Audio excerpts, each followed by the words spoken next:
20세기 현대 건축과 RC의 시대 이렇게 보고 있습니다. 두 번째로 하이테크 건축에 대해서 알아보겠습니다. 건축 구조하고 제일 연관이 되는 건축 양식이 바로 이 하이테크 스타일이 되겠습니다. 하이테크 스타일은 건축 구조 자체를 가장 합리적으로 사용하는 것과 동시에 그 구조 자체를 하나의 스타일의 요소로 건축 디자인의 인면의 핵심적인 요소로 사용하고 있다는 측면에서 건축 구조 시스템에서는 매우 중요한 사조라고 볼 수가 있습니다. 자, 하이테크 건축의 말하자면 하나의 오리진, 원류는 어디냐라고 본다면 결국 20세기 초반에 시작된 근대 건축이지만 그 중에서도 근대 건축 후기 무렵에 나타난 여러 가지 탈근대주의 중에 아키그램, 메타볼리즘 이런 데서 그 시작이 되었다라고 보는 게 맞습니다.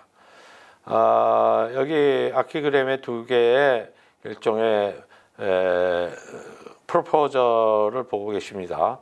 그래서 도시를 만드는데 각각의 건축물들이 전체의 큰 틀에 플러그인 되는 것을 보여주는 플러그인 시티라는 그림이 있고요.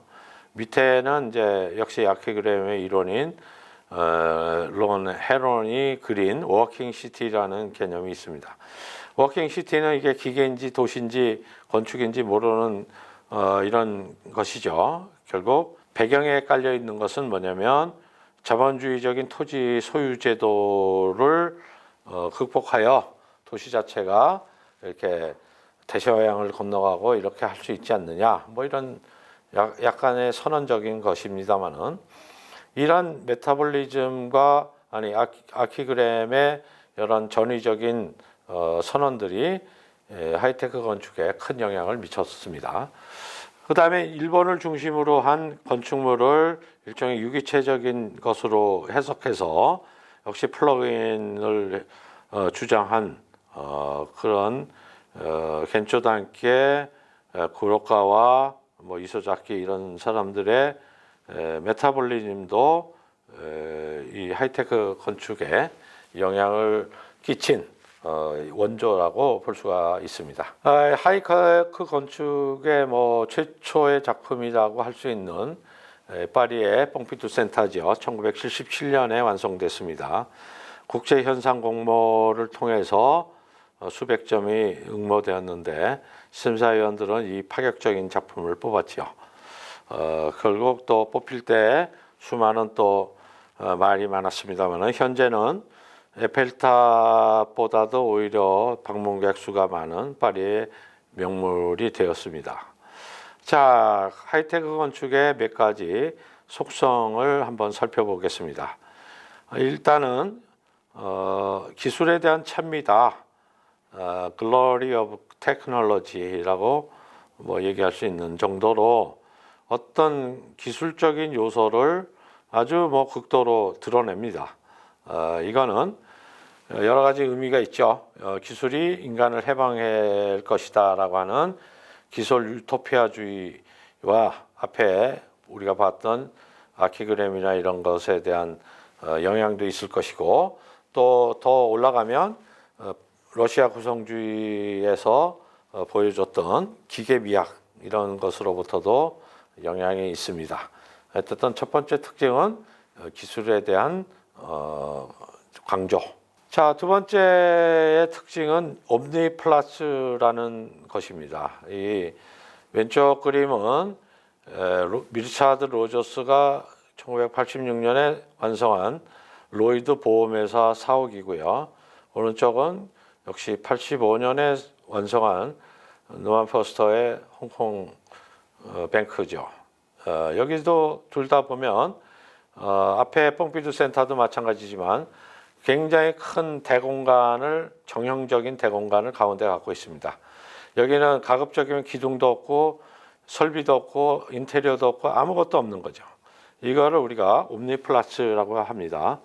그래서 무엇으로도 열려 있는 모든 것에 대한 가능성이 있는 이런 공간을 얘기하는 거죠.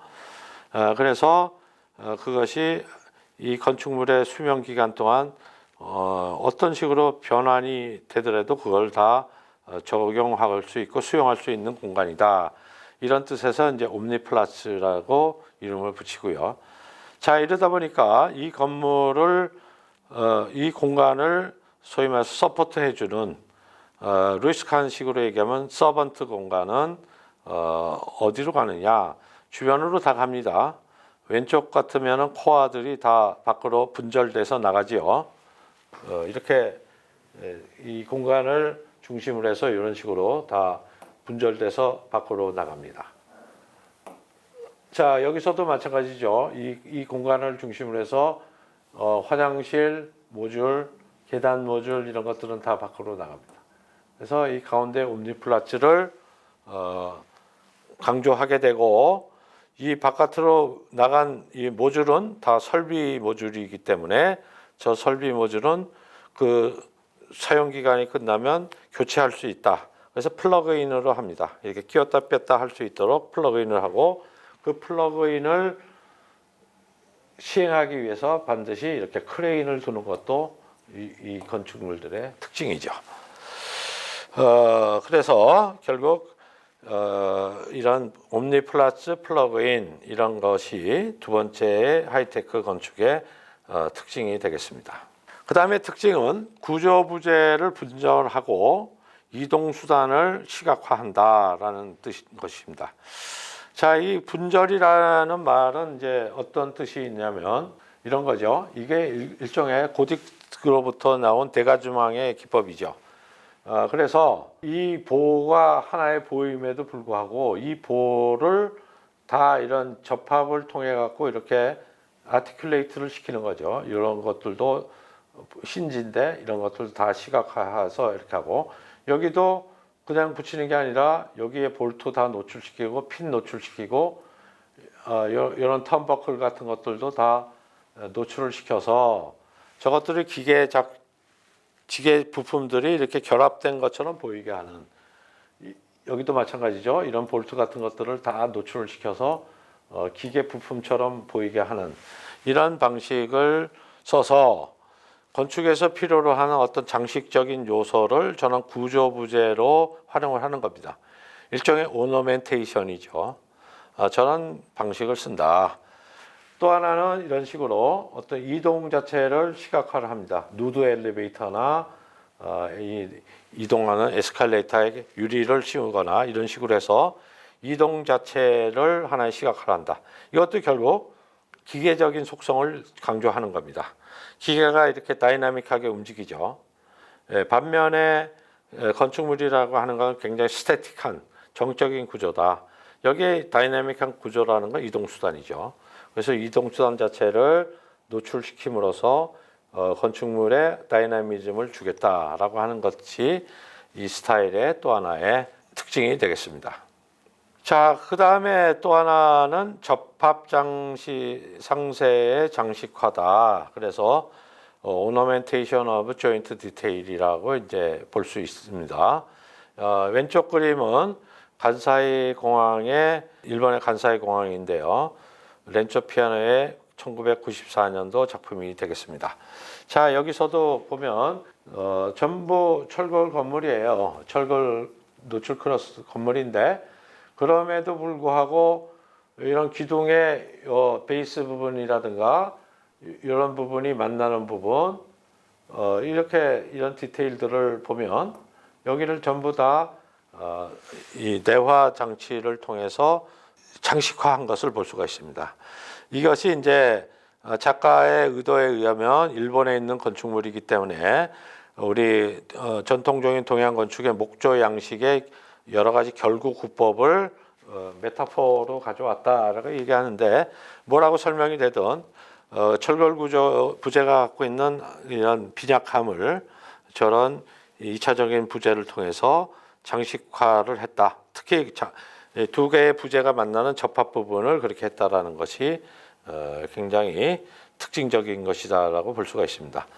자, 오른쪽 그림은 그림쇼의 워털루 역사가 되겠습니다.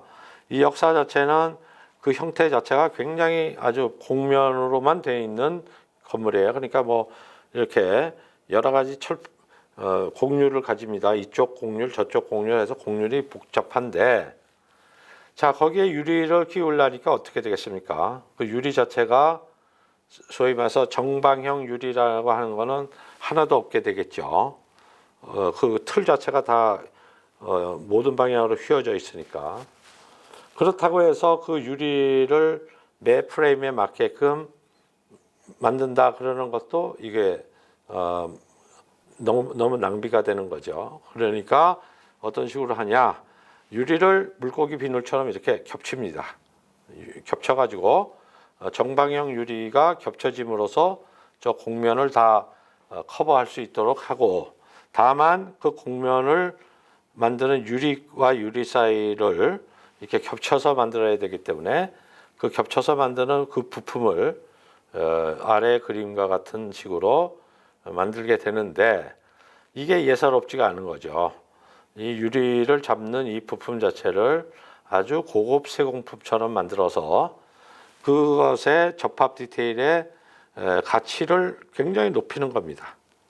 그래서 이 철골 건축이나 이런 것들이 가지는 언뜻 보면 싸구려처럼 보이는 이런 것들에 상쇄하는 하나의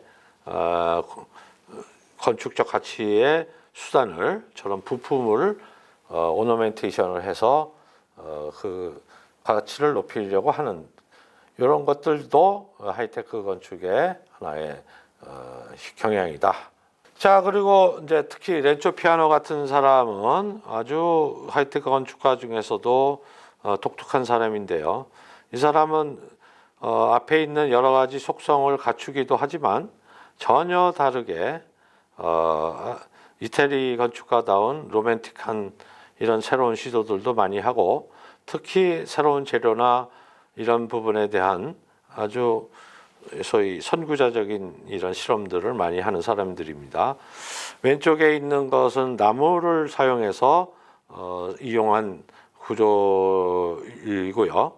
위에 그림은 벽돌 재료로 쓰이는 테라코타를 갖고 또 테라코타와 글래스 파이버 콘크리트 이 두 가지 재료를 가지고 전통 재료가 가지는 따뜻함과 하이테크 건축이 가지고 있는 어떤 기술적인 진보, 이거 두 개를 또 절묘하게 버무려낸 작품이라고 볼 수가 있습니다.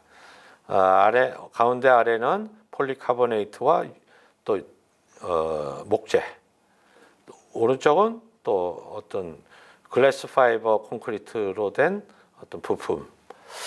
자, 이래서 일단 이런 새로운 기술을 사용하되 전통적인 건축적 그런 흐름들은 또 놓치지 않고 있는 이 렌초 피아노 같은 사람은 이 하이테크 건축가의 부류에 넣기도 합니다만은 또 그거하고는 얽매이지 않고 또 새로운 영역을 보여주는 아주 훌륭한 건축가라고 볼 수가 있겠습니다. 요컨대 하이테크 건축은 근대 건축의 기술 낙관주의, 기계 미학, 그리고 어떤 기술 유토피아주의의 전통을 잇는 그런 20세기 후반에 굉장히 중요한 건축 양식이다라고 볼 수가 있겠습니다.